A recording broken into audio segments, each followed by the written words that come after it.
So ఏమున్నా కూడా అంటే దే ఆల్సో కేమ్ ఫ్రమ్, మేమందరం మిడిల్ క్లాస్ ఫ్యామిలీ నుంచి వచ్చాము. అంటే ఆయన నన్ను ఎలా పెంచారు అంటే whatever you want I'm there to support okay. అన్న కాన్సెప్ట్ లో చేశారు. సో ఇట్లా కెఫే అనుకుంటున్నాం డాడీ అనగానే, అంటే నాట్ ఈవెన్ ఇప్పుడు వేరే వేరే వాళ్ళ దగ్గర నుంచి విన్నాం, అరే ఫార్మసీ బ్యాక్గ్రౌండ్ మీరు ఏం చదువుకున్నారు, ఏం చేస్తున్నారు, ఎందుకు అన్న డౌట్స్ క్రియేట్ అయ్యాయి అట్లా అట్లా. బట్ నాట్ ఈవెన్ వన్స్ మా ఫ్యామిలీ వాళ్ళు ఎవ్వరూ అనలేదు అట్లా.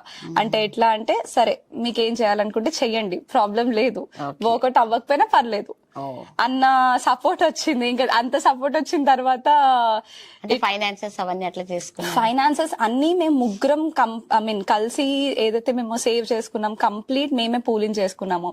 సో ఎట్లా అంటే we didn't wanted to take any risk. అంటే ఇప్పుడు ఫర్ ఎగ్జాంపుల్ ఇప్పుడు మనకి ఏమైనా అయింది అనుకోండి, వేరే వాళ్ళ దగ్గర నుంచి లోన్ తీసుకున్నా లేకపోతే వేరే ఇన్వెస్టర్స్ తీసుకున్నా కూడా వాళ్ళకి ఆన్సరబుల్ అవుతాం. And at the same time మా ఐడియా మాకే ఇంకా నాట్ షూర్.